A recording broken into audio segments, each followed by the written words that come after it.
Salut tout le monde dans cette nouvelle vidéo Lego aujourd'hui qui va être assez exceptionnelle parce que d'une part on est dans ma Lego Room et d'autre part je ne suis pas tout seul. Salut David. Salut Dimitri, salut tout le monde. David qui va faire office d'expert puisqu'il va m'en falloir un pour vous présenter aujourd'hui cette grosse boîte qui est le Lunar Lander, le dernier né de la gamme Creator Expert qui, je crois, devrait nous aider à aller dans l'espace, David. C'est ça, sur la Lune.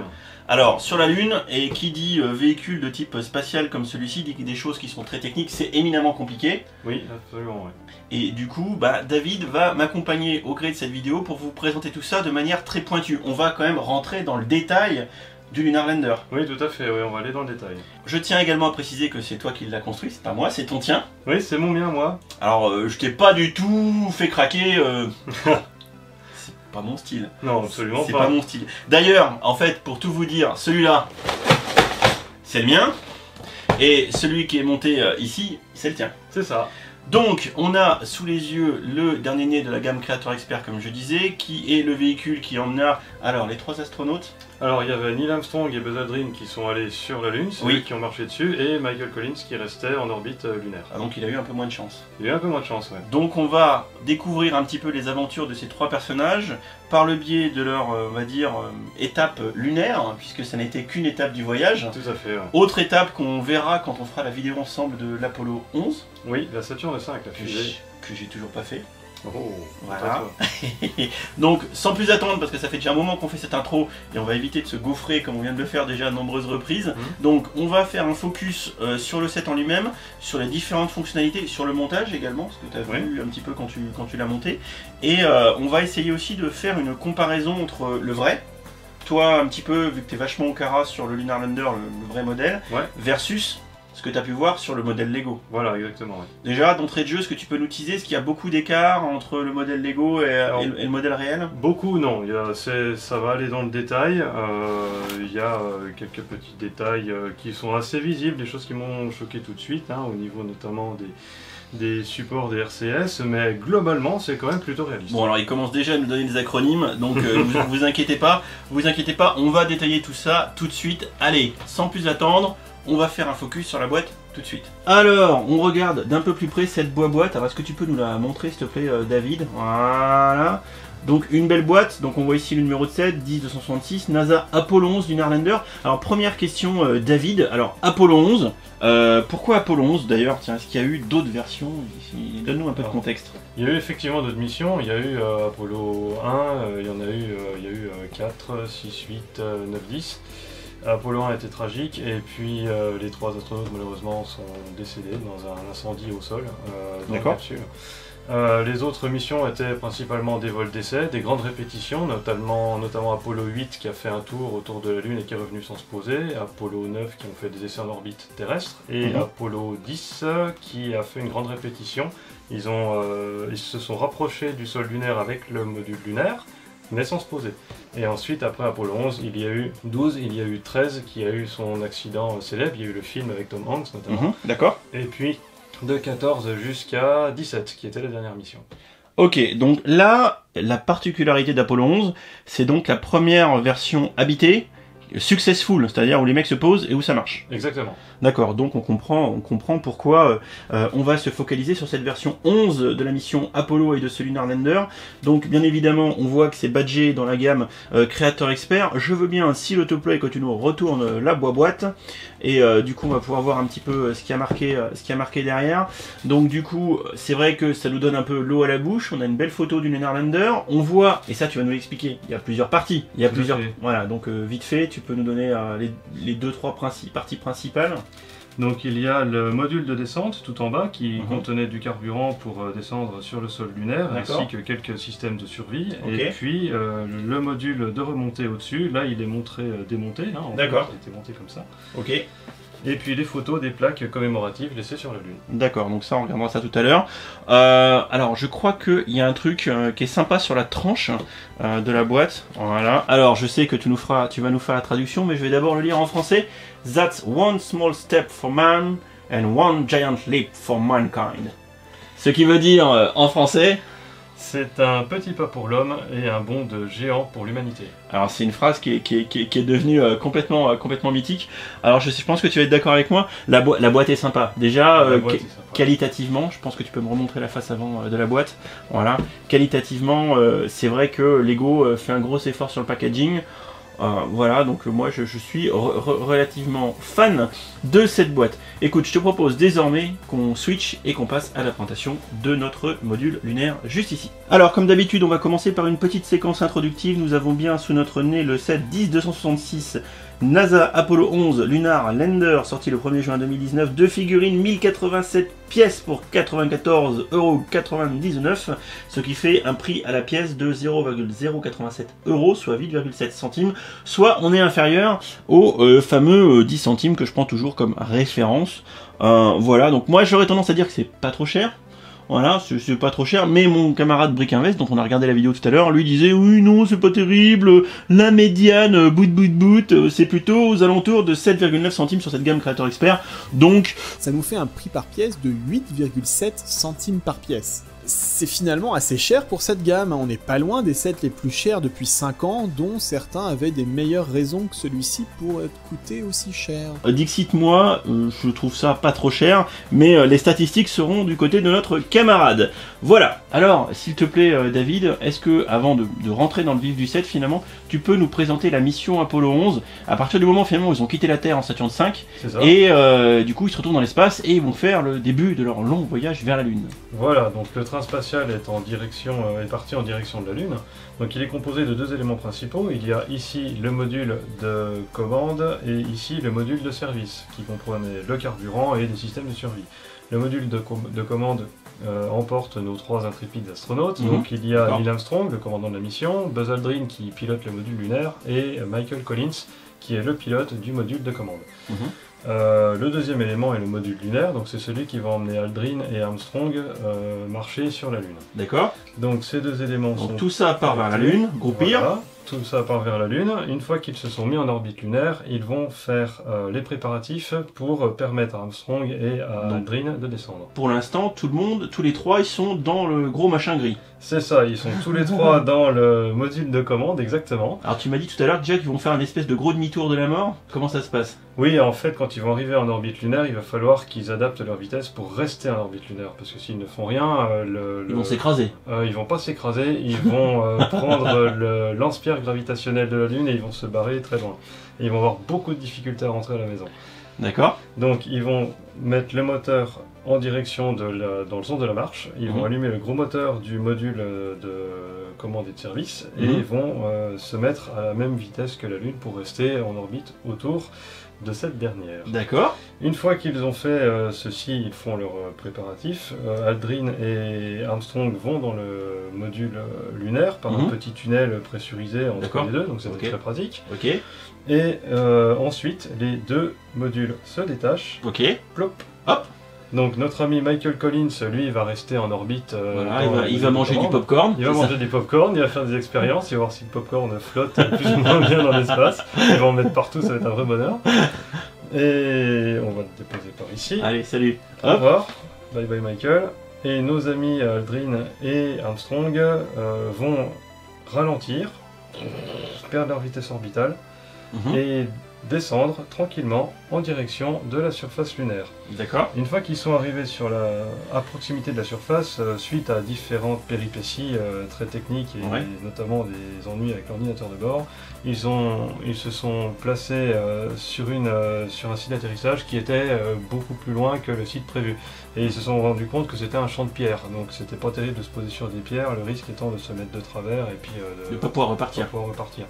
Donc ils ont survolé le sol de la Lune jusqu'à trouver un endroit dégagé et à la fin il leur restait moins de 20 secondes de carburant. Le pilote du module a réussi à déposer l'Eagle, qui est le nom du module lunaire, sur la base de la tranquillité le 20 juillet 1969, jour historique. Et donc là, tu me disais très justement tout à l'heure qu'il y a eu un petit changement de plan sur ce qu'ils ont dit, parce que The Eagle Has Landed sur The Tranquility Base ou je sais pas quoi, Oui. c'était pas prévu. C'était pas prévu, en fait, à la base, ils auraient dû juste dire que The Eagle has landed, mais finalement, Armstrong ou Aldrin, je sais plus lequel des deux, a dit que Tranquility Base here, c'était pas prévu. À la base, il n'y avait pas de base de la tranquillité, c'est les astronautes qui ont envoyé ça. Voilà. Est-ce que tu peux maintenant nous dire un petit peu quand ils vont devoir repartir, comment ça se passe, très simplement? Alors, quand ils vont Alors, repartir, attends, je vais tenir moi l'autre qui lui est en orbite. Voilà, bonjour, je suis en orbite. nos amis Aldrin et Armstrong rentrent dans le module de remontée qui va se séparer. Poup, mettre les gaz et il va décoller, retourner en orbite, retrouver son copain, s'orienter dans la bonne direction, parce qu'il y a des cibles pour faciliter et normalement ça devrait être pas mal. Voilà, Et voilà. il se reconnecte. Donc là après il passe, il remonte dans le machin. Ils remontent dans le machin, ils mettent tous leurs déchets, leurs détritus, que ça va servir de poubelle en fait, ils vont tout balancer là-dedans. Voilà. Et quand ils vont vouloir repartir vers la Terre, Il largue le module, je crois. séparer le module, exactement. Qui a un programme automatique qui va brûler tout le carburant qui reste pour plonger vers le sol lunaire et s'écraser dessus. D'accord. Donc ça permettra, entre autres, alors pas à partir d'Apollo 11, je crois pas, mais à partir des suivantes, l'impact excitera les sismomètres déposés par les missions précédentes et ça permettra de faire une étude de l'intérieur de la Lune. D'accord. Donc celui-ci, hop, au revoir. Et nos 3 astronautes vont pouvoir réactiver ce moteur pour repartir en direction de la Terre et rentrer à la maison. Eh bien merci. Donc maintenant qu'on sait à peu près comment ça se passe, on va regarder de plus près notre module lunaire LEGO. Alors, on rentre enfin dans le vif, hein. C'est-à-dire que ça fait un moment qu'on cause. S'il faut, on a perdu la moitié de l'auditoire, mais c'est pas grave. Donc on a introduit un petit peu le mode de fonctionnement. Donc là, on était dans la première partie de ton explication. On vient finir de se poser, et on vient de se poser donc sur la base de la tranquillité. Voilà. Exactement. Donc est-ce que tu peux nous faire un bel alunissage, s'il te plaît, de tout l'ensemble? Bon, laisse-le, on va dire qu'il a l'uni sur l'échelle. Hein. On va dire qu'il était super excité, il était prêt à... Il fait une descente voilà, extravéhiculaire. Donc, Hop. le pilote du module lunaire essaye d'éviter les gros cailloux, il trouve un endroit super, Et effets spéciaux, voilà, il a fumé partout. toute ta vie, t'as C'est fait des parti. bruitages. Alors, rappelle-nous, donc du coup, les 3 gros morceaux de cette boîte, donc à savoir en haut, Le module de remontée, en bas le module de descente, et tout en bas, le socle. le socle, le sol lunaire qui est très joli, très Alors, joliment on va reproduit. le regarder en premier, tiens, voilà. Bon, il se trouve qu'il y a déjà un terrien dessus, c'est bizarre. Ouais, c'est curieux, j'espère que c'est pas un russe. ça c'est fait. Donc on appréciera les techniques de montage, c'est sympa, c'est à la fois épuré mais vachement bien fait je trouve. Oui, c'est très joli, j'ai beaucoup apprécié. Alors le montage est très sympa à faire et j'adore les petits détails tels que les pas de Armstrong avant qu'il aille planter le drapeau. Voilà, franchement c'est dinguissime. Alors on va s'atteler maintenant à regarder d'un peu plus près notre set. Hein. Alors je te laisse le replacer à sa place prédisposée. On appréciera, vu que tu viens de le voir et de nous le montrer, que finalement on a des coupelles en gold, ça c'est vraiment de toute beauté, qui font office de patin et qui viennent se poser sur des emplacements prédéfinis sur le socle. Voilà, ça c'est vraiment très sympa. Alors, je te laisse nous présenter un petit peu l'ensemble. On commence par la partie supérieure. Oui, alors globalement, je trouve qu'il est plutôt réaliste. Hein. J'admets que c'est une belle performance de la part du créateur d'avoir réussi à placer les structures principales qui sont tout à fait reconnaissables parce que l'original a plein de facettes très compliquées et c'est vraiment, à mon avis, très complexe à réaliser. On note la présence générale, alors il y a les petits moteurs de contrôle d'attitude, pas d'altitude, mais d'attitude, d'orientation, Okay. qui permettent de s'orienter dans l'espace puisque c'est un des seuls moyens possibles pour s'orienter. Donc il y en a dans toutes les directions, histoire de pouvoir faire des rotations. Des rotations et des translations pour pouvoir venir s'amarrer et retrouver Michael Collins en orbite. D'accord. Il y a également les antennes principales, les antennes VHF ici qui permettent au module de remonter, de communiquer avec le module de commande. Un radar de rendez-vous qui permet de localiser Michael Collins pour savoir où aller pour le retrouver et manger son popcorn, ou ce qu'il en reste. Et puis une antenne en bande S qui permettait de communiquer avec la Terre. Donc bande S, j'imagine que c'est la gamme de fréquences. Oui, tout à fait, c'est la gamme de fréquences de radio. Et donc vachement balèze, donc un gros micro-ondes qui permet de causer avec nos amis terriens. Voilà, c'est ça, c'était une antenne relais. Ok, donc du coup, ben, effectivement, puisque dans la vraie vie ça se détache, donc cette partie supérieure se détache de sa base. Hop, Tu vas nous le montrer. elle se détache, et effectivement... Donc là, là tu simules une remontée. Alors, tu peux la retourner, me la montrer vers moi, comme ça, donc il y a un moteur. Il y a le moteur de remontée, exactement, qui est placé ici.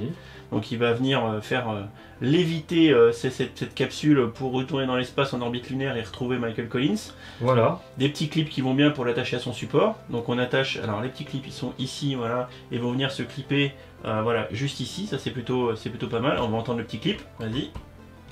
Voilà, on vient de les entendre. Alors je te laisse la reséparer à nouveau, on retourne en orbite lunaire. Hop. C'est parti. Alors, donc montre-nous un petit peu ce qu'il y a là-dedans, s'il te plaît. Alors, ce module de remontée contient un réservoir de carburant, un réservoir d'oxydant, et il a une particularité géniale, c'est que il s'ouvre. Voilà. Oh. Alors, qu'est-ce que tu peux nous dire de beau une fois qu'il est ouvert? Qu'est-ce qu'on a de beau? Alors, on a bien le tableau de bord central qui était entre les deux membres d'équipage, qui est réaliste d'ailleurs. D'accord, ok. On a les petites manettes pour piloter le module. Bon, c'était pas exactement comme ça, mais bon, on est vraiment sur du détail de détail, quoi. Ok. La porte, par contre, c'était pas double battant comme ça, c'était une seule grosse trappe qui s'ouvrait dans cette direction-là. D'accord, ok. Donc là, petit écart par rapport à la réalité. Ouais, et si on regarde l'autre partie? Alors sur l'autre partie, on a tous les systèmes intérieurs. Bon, les autocollants sur les côtés, je crois pas qu'ils soient particulièrement réalistes. Il y a quelques écarts, je crois. Le fond est beaucoup plus réaliste par contre. J'ai reconnu des petites choses, des systèmes de survie, la plaque de l'ordinateur de bord, entre autres. Ok. Et petit détail qui manque, mais bon, c'est un détail. Alors, ça aurait été dommage de le placer parce que du coup, on n'aurait pas pu mettre nos amis astronautes à l'intérieur du module. Alors, il faut avoir des doigts de fée. Je n'ai pas de doigts de fée. Moi non plus, je te rassure, j'ai des petits knackis boudinés. J'ai réussi à placer un Gugus à l'intérieur. Alors ça, c'est super. On peut jouer avec les bonshommes à l'intérieur du module. En réalité, il y avait une couverture du module, du moteur de remontée qui dépassait. Ça faisait une espèce de siège, il pouvait s'asseoir dessus s'il voulait. Donc c'était exigu comme espace, pour dormir là-dedans c'est une horreur. D'accord. Oui, c'est des astronautes, ils sont solides. Oui, ils sont Est-ce qu'il y a d'autres choses sympas à noter dans cette partie supérieure, dans ce module de remontée? Il y a une petite chose. Les antennes, je crois que tu m'avais parlé des antennes. Oui, les antennes. Alors, qui sont pas très bien placées. Ouais, il y a quelques détails au niveau des antennes, notamment, je vais essayer d'arriver à en mettant tout pété. Je vais déposer notre collègue ici, il est en train d'admirer pas grand chose. Si, il attend que son collègue descende, c'est chacun son tour pour aller sur la Lune. Quand même, c'est ça, mais il n'y a pas de toilette à l'intérieur, il se débrouille. On fait pipi dans la combinaison. Un souci, ça, c'est des astronautes ou pas? C'est des bonhommes? Oh, c'était toute une histoire pour faire ses besoins, c'était un truc. Bon, on y reviendra. Au niveau des antennes, il y avait deux antennes VHF donc pour la communication avec Michael Collins qui mangeait du popcorn en orbite. D'accord. Elle était un petit peu décalée, elle aurait dû se placer plus vers l'avant. Ok, puis je crois que l'autre c'est un peu pareil. C'est un peu pareil, elle devrait se décaler sur le côté. Voilà, ça reste trivial. Est-ce qu'il y avait autre chose que tu voulais nous indiquer sur ce module de remontée qui était pas tout à fait correct ou... J'étais un peu déçu par les branches qui permettaient de soutenir les moteurs de contrôle d'attitude. En réalité, c'était des espèces de facettes grises comme ça, qui s'étendaient, il était fixé après. Là, j'ai trouvé que les petits bras faisaient tout fin, tout fragile, c'est pas tout à fait réaliste. D'accord. Par contre, pas mal, c'est un gros challenge de faire les fenêtres du module de remontée qui étaient triangulaires. Et pour arriver à faire ça avec du Lego, c'est très très dur. Je pense que le compromis est quand même pas trop mal. Un détail quand même, j'ai repéré que cette petite pièce-là, inclinée, n'est pas pareille sur la photo du set. Elle n'est pas placée pareil. Celle-ci, il y a le côté long qui est en haut, alors que là... Et tu t'es pas trompé dans le montage? Et je ne me suis pas trompé dans le montage. Et c'est quoi la bonne position? C'est celle-là. D'accord, donc ils sont... Est-ce que tu es en train de nous dire qu'ils se sont gaufrés sur la photo de la boîte? Oui, ils se sont gaufrés sur la photo de la boîte, tout à fait. Alors je sais pas s'il y a beaucoup de monde qui l'a vu, ça. En tout cas, je sais pas. Pas mon pote Briquin Veste. Allez, ça c'est cadeau, Valentin. C'est cadeau. Ok, alors est-ce que tu peux du coup nous montrer la base, Oui, alors je vais démonter le module de remontée. Et voici la base du module lunaire. Alors là, vas-y, explique-nous vite fait en termes de plaisir de montage, de construction, je pense que c'est quand même assez avancé. Hein. Ouais, c'est assez avancé, c'est sympa. Il y a beaucoup de snot avec des pièces, Voilà. il y a même des réservoirs. Le snot étant le stud not on the top, sous-entendu qu'on ne monte pas les briques dans le bon sens naturel habituel, mais on monte tout ça un petit peu de travers, et on le voit bien ici, hein, c'est monté par le côté, c'est beau gosse. C'est monté par le côté, ouais. On va même enclipser les pièces, les placer comme ça. C'est pas évident, il faut être vraiment précis sur les montages. Ok. Il y a même les réservoirs, eux ils sont même franchement à l'envers. D'accord. Les tenons sont vraiment vers le bas. Ok. Donc là, c'est deux réservoirs d'oxygène liquide et d'oxydant, pardon. D'accord. C'était pas d'oxygène liquide. Et là, deux réservoirs de carburant. Petit dédicace à mon copain Valentin, il saura pourquoi.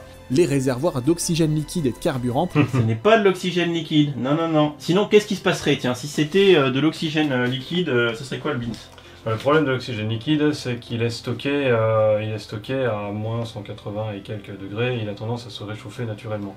Et en s'échauffant, il va s'évaporer, la pression va augmenter dans le réservoir jusqu'à ce qu'il explose. Ok. Donc, Valentin, tout ça pour te dire que si tu nous fais une fusée à l'oxygène liquide, boum! Voilà, ça c'est cadeau. On appréciera, et ça moi j'adore, la couleur gold comme ça. J'apprécie aussi ton montage de stickers. Il y a quelques stickers sur les côtés, comme on les voit ici, mais pas tant que ça. Bien posé. T'as dû prendre ton temps, j'imagine. Oui, merci. Et toutes ces couleurs gold et tout. Donc, alors la couleur gold, est-ce que tu peux nous expliquer ce que ça représentait au niveau du module? C'est pas fait pour faire joli. Hein. Alors c'est pas fait pour faire joli. En fait, il y avait toute une protection contre la chaleur, une protection thermique contre les rayons du soleil qui avait tendance à faire chauffer beaucoup le module. Donc c'était dangereux pour les réservoirs, les systèmes de survie. Et également une protection contre les micrométéorites, parce qu'une micrométéorite qui vient perforer un réservoir de carburant, c'est quand même pas top. Ok. Et donc c'est quoi ce matériau Alors ce matériau, c'est un millefeuille. Hein. Il y avait du mylar, il y avait du Kapton, c'est différents matériaux spécifiques. Et qu'est-ce qui donne cette couleur dorée? C'était le Kapton qui avait cette couleur dorée. C'était ce matériau-là. Donc et ça faisait donc office de protection, barrière thermique et tout ce qu'on veut. Oui, tout à fait. Ouais. Ok. Alors qu'est-ce que tu peux nous expliquer d'autre là sur cette partie basse? Alors comment on l'appelle déjà la partie basse? Le module de descente. Le module de descente. Alors le module de descente, on remarque que sous l'échelle, il y a la petite plaque commémorative. Ah, trop bien. Qui indique que l'humanité est venue ici en paix et qui est signée par le président ainsi que les astronautes. Trop bien. Alors, petit détail. C'est la vraie signature? J'espère, je vais peut-être pouvoir avoir plein de choses avec ça. Ouais. La couleur de la plaque, par contre, n'est pas tout à fait exacte. On le voit sur la boîte d'ailleurs. Alors vas-y. Voici la plaque. Voici la plaque en Lego. Ah oui. Et voici la plaque réelle. Les couleurs sont inversées. Ouais, je sais pas pourquoi, parce qu'ils ont les moyens de faire le stickers fidèle au truc, mais bon, je n'ai pas d'explication sur cet écart, mais bon, pourquoi pas. Oui, oui. Je te remercie pour la précision de qualité. Ouais, et qu'est-ce qu'on voit d'autre de sympatoche? Les trains d'atterrissage, entre guillemets, sont assez sympas, j'aime bien. Ah, ils sont très sympas. Il y a vraiment les parties majeures du train d'atterrissage. Hein. Okay. Les couleurs elles-mêmes sont exactes. Hein. Il y avait bien... c'était du mylar argenté là, qui était sur les côtés, et puis en dessous c'était effectivement doré. Juste un petit... Ouais, bah la pinoche. Bon. Est-ce que tu peux le retourner pour qu'on voie en dessous? Du coup, on devrait voir le moteur, je suppose. Et oui, on voit même le moteur, exactement. Alors, on voit également que, en termes de construction, c'est quand même assez chiadé, parce qu'il y a des choses dans tous les sens quand on le retourne. Alors, ça déconne pas, et t'as dû t'amuser au montage. Hein. Oui, c'est pas mal hein, au niveau montage. Hein. C'est sympa de monter notamment les petites parties du cargo. Ah oui, donc là, qu'est-ce donc là qui dépasse hein? Alors là, c'est la caméra qui filmait. Alors lui, il se l'est pris sur la tête. Hop, voilà, ça fait un accident. Là, c'était la petite caméra. Donc en fait, quand Armstrong est descendu, les célèbres images de la descente de l'échelle par Armstrong avant qu'il fasse son petit pas pour l'homme, il avait une espèce de poignée qui tirait une fois qu'il était sorti et ça faisait chpoum, ça faisait tomber la caméra qui le filmait. Ok, il y a quoi d'autre comme petite fonctionnalité extérieure au niveau de ce module de descente? Eh bien, il y a le cargo avec les expériences scientifiques qui étaient effectivement bien stockées. Donc là, au niveau vraiment des cargos, ils ont vraiment fait ça au bon endroit. Les expériences notamment étaient stockées ici. Alors ça, c'est un réflecteur laser, je crois. C'est ça, c'est exact. C'est un réflecteur laser qui, une fois posé sur le sol lunaire, permet à un observatoire sur Terre, d'envoyer un laser dessus et de mesurer très précisément la distance Terre-Lune. D'accord. Est-ce qu'on avait d'autres fonctionnalités du coup sur cette partie basse? Sur cette partie basse, je n'ai pas d'autres fonctionnalités repérées. Il y a un petit détail ici qui est amusant, c'est parce qu'il y avait un réservoir qui dépassait, donc du coup ils avaient fait une verrue pour le couvrir et le protéger de la chaleur et des micrométéorites. Eh bien, je te remercie. Bon alors merci David, on se retrouve pour la conclusion de cette vidéo parce qu'elle est déjà, je suis désolé, beaucoup trop longue et je peux vous dire qu'elle est trop longue pour nous aussi parce que ça fait plus d'1 heure qu'on doit être dessus. On crève de chaud parce qu'on a filmé ça dans une pièce fermée alors qu'il cogne énormément. J'espère que cette vidéo vous a plu et qu'elle a pu un petit peu vous aiguiller sur le contenu de cette boîte. Merci pour les explications David. Je vous en prie. Et encore, tu nous as pas tout dit parce que par exemple, quand on a préparé la vidéo, tu m'as dit qu'il y avait eu un truc assez sympa, qu'il y avait un escape game dans, dans le vaisseau. Alors, je vais le prendre, hop, je vais éviter de le faire tomber bien sûr. Donc on a ici notre Lunar Lander. Et donc il y a un escape game dans le Lunar Lander. Oui, ils avaient des procédures de secours en cas de problème, ils en avaient des quantités phénoménales. Et notamment il y en a une qui m'a un peu amusé. Vas-y, vas-y. Bah, prends-le si tu veux. Si jamais il y avait un problème, si jamais le module de remontée n'arrivait pas à démarrer faute d'électricité, c'est fâcheux ça. C'est très embêtant, ça veut dire qu'on reste bloqué sur la Lune. Donc panne de courant dans le module de remontée. Panne de courant. Alors simulation, David, nous avons une panne de courant dans le module de remontée, que fait-on? Sortez les câbles et branchez-vous sur les batteries d'à côté. Alors ok, donc on va faire un mode dépannage, alors je démarre ma 207 avec des câbles. C'est exactement ça, en fait ils avaient un jeu de câbles qui sortait, ils laissaient la porte ouverte. Ouais. Ils prenaient, alors je sais pas, un couteau ou des ciseaux, ils découpaient quelque part sur le module de descente la protection en mylar et en kapton. Ouais. Ils trouvaient une batterie et ils branchaient les pinces sur la batterie du module de descente, ils remontaient avec les câbles, ils branchaient ça sous la barre de disjoncteur. Alors là, le module de descente, ici, qui est censé, lui, qui reste sur la Lune. Hein. Exactement. D'accord, donc on plug avec des câbles le module de remontée sur le module de descente et on part les portes ouvertes. On part les portes ouvertes, donc c'était le mode cow-boy total quoi. Donc, les mecs, j'aurais vu ça dans une procédure des soviétiques de l'époque, ça m'aurait pas surpris, mais là pour les Américains ça fait ça. Alors nous, c'est clair qu'en France ça se serait pas passé comme ça. Hein. Là ils auraient fait non, bah en fait c'est trop dangereux. C'est trop dangereux de faire ça et de décoller la porte ouverte. On vous propose plutôt de rester sur place. C'est ça. C'était assez funky. Donc ils laissaient la porte ouverte, ils démarraient, ils arrivaient à... Bon, en espérant qu'ils arrivent à démarrer. Ouais. Et une fois que le truc décolle, ils décollent la porte ouverte, ils partent. Ouais. Les câbles sont arrachés du module en dessous, donc avec perte et fracas. Ils pendent par la fenêtre pendant que les gars accélèrent pour revenir sur orbite. Et une fois qu'ils sont sur la trajectoire, ils chopent les câbles, ils les jettent par la porte, ils ferment la porte et ensuite ils peuvent seulement repressuriser le module. Donc fort heureusement pour Apollo 11, ils ont pas eu, pour la mission Apollo 11, ils n'ont pas eu besoin de recourir à de telles extrémités. Voilà, heureusement. Bon, dans tous les cas, j'espère qu'on vous a présenté le Lunar Lander, enfin vous. Qu'on vous a, que nous, enfin que lui, enfin que David, on se comprend, vous a présenté le Lunar Lander de manière intéressante et complète. Alors on n'a pas tout dit. Non. Enfin tu as pas tout dit. C'est long, ça peut être très très long. Ça peut être très très long. On avait même logiquement, on devait faire des séquences sur sa tablette pour vous montrer des croquis qu'on n'a même pas fait au final parce que la vidéo est déjà très longue, mais c'est pas grave. Pour vous montrer quand même que c'est fidèle, hein. On est d'accord, hein, le set en lui-même est relativement fidèle. On avait dit tout à l'heure en appuyant sur les croquis sur la tablette quand même qu'il y avait quelques petits écarts.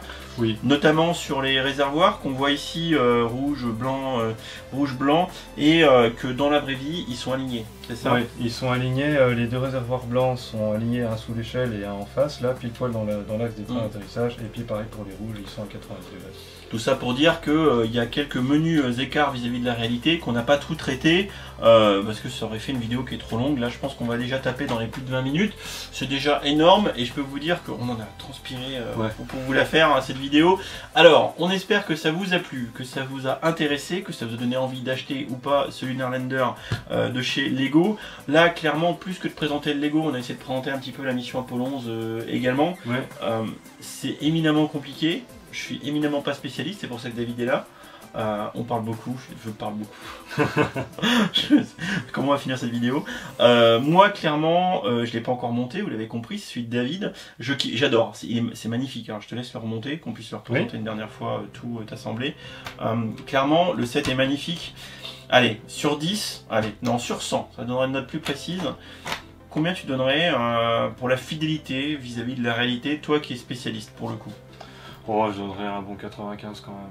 95? Ouais. Ouais, moi j'aurais mis donc plus de 80, clairement. Ah oui, clairement plus de 80. Donc vous voyez l'avis du spécialiste qui tendrait à dire que on est sur un modèle très fidèle, on est dans la gamme créateur expert, donc qui a vocation justement à faire des choses pointues. C'est un très beau jouet de collection, Oui. de collectionneur. Ah oui, c'est très beau. Ouais. On va pas se mentir, c'est pas fait pour les gamins. Ouais, c'est quand même beaucoup de pièces qui peuvent se démonter facilement et se perdre, ce serait dommage. Puis en plus, il n'y a pas tant de jouabilité que ça. Non, c'est assez limité, je pense. Donc clairement, jouabilité pas trop pour les chics d'enfants, on va plutôt être pour les adultes fans d'espace et collectionneurs. Je pense que c'est un très bel objet à présenter sur une étagère. Oui, tout à fait. Ouais. Alors, de mémoire, l'anniversaire des 50 ans de la mission Apollo 11, c'est Ça va être le 20 juillet pour l'alunissage. le 20 juillet pour l'alunissage. Il y a donc l'anniversaire des 50 ans de la mission Apollo 11. Donc, je vous attends dans les commentaires pour que vous nous disiez si ça vous intéresse, qu'on fasse une vidéo. On avait prévu un peu de le faire tous les deux, Ouais. on en commence à en discuter, le timing va être serré, mais peut-être qu'on vous ferait la review de la fusée Saturn V Oui, que tu as montée. exactement. Il vous a préparé une animation de compète de toute la mission. C'est un grand psychopathe. Donc n'hésitez pas à nous dire dans les commentaires si ça vous intéresse de voir cette vidéo pour du coup le 27 juillet, c'est ça? 20. Oh, 20 juillet, c'est Oui. tôt, hein? C'est très C'est tôt, tôt. c'est déjà très vite. Ça va venir très vite. Voilà, donc on vous en dit pas plus, on a déjà beaucoup trop parlé bien évidemment, mais ça c'est ma faute, comme d'habitude à force, je pense que vous commencez à le savoir. On a kiffé Lunar Lander, et bah écoutez, on se retrouve dans les commentaires, on en discute ensemble, vous donnez vos avis sur ce Lunar Lander également, et puis je fais un gros bisou à mon copain Brick Invest, hein. On a regardé sa vidéo avant de faire celle-ci, on se dit ouais c'est pas mal, putain il raconte pas trop de conneries. Ouais, globalement ça va. Ouais, globalement ça va, il en a dit une ou deux, hein. Oui, quand même. T'en as dit une ou deux, Valentin. Hein. Mais on te fait des bisous quand même. Quoi? Ouais, c'est pas bien, Valentin. Mais non, mais ceci dit, entre sa vidéo et la nôtre, je vois que c'est une catastrophe. Parce qu'il a fait une vidéo de 10 minutes et je pense qu'on va être à une demi-heure. Oh la vache. Je suis désolé. Franchement, je vous dis à tous que je suis désolé. C'était pas prévu parce qu'en plus on en chie et j'arrête pas de causer. Je suis désolé. On va aller boire un coup. Hein. On va boire un coup, ouais. Ça fait du bien. David, merci. Je t'en prie, Dimitri. Si vous voulez revoir David sur la chaîne, vous nous faites signe dans les commentaires et on vous fait un coucou spatial. Voilà, allez, salut, on va brancher les câbles et on décolle. On décolle. Ciao, ciao. Bye. Au moment de tourner la miniature, on s'est rendu compte qu'on n'avait pas présenté les figues. On a fait une vidéo de plus de 30 minutes mais qu'on n'a pas présenté les figues.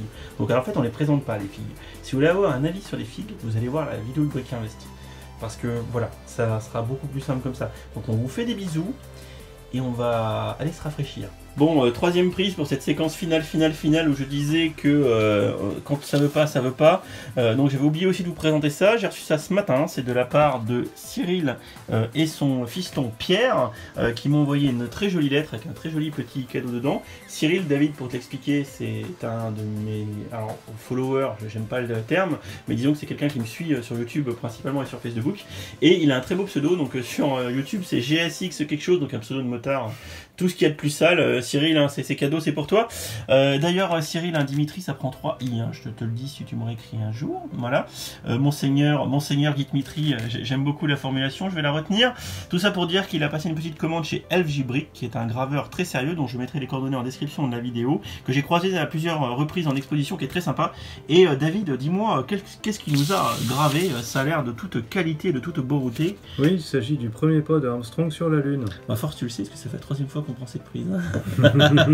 Alors voilà, c'est très sympa. Effectivement, ça manquait dans le set et je pense que tu es d'accord avec moi que mettre ça au pied du set, ça va aussi être très sympa. Plus que la plaque commémorative, avoir la petite empreinte de pas. Voilà, je pense que c'est assez classe. Oui, c'est classe. Donc, merci Cyril, merci à ton fiston Pierre, c'est adorable. Vous êtes au top et cette fois, vraiment, la vidéo est terminée. Donc avec David, on vous dit à bientôt pour la prochaine vidéo. Salut, salut!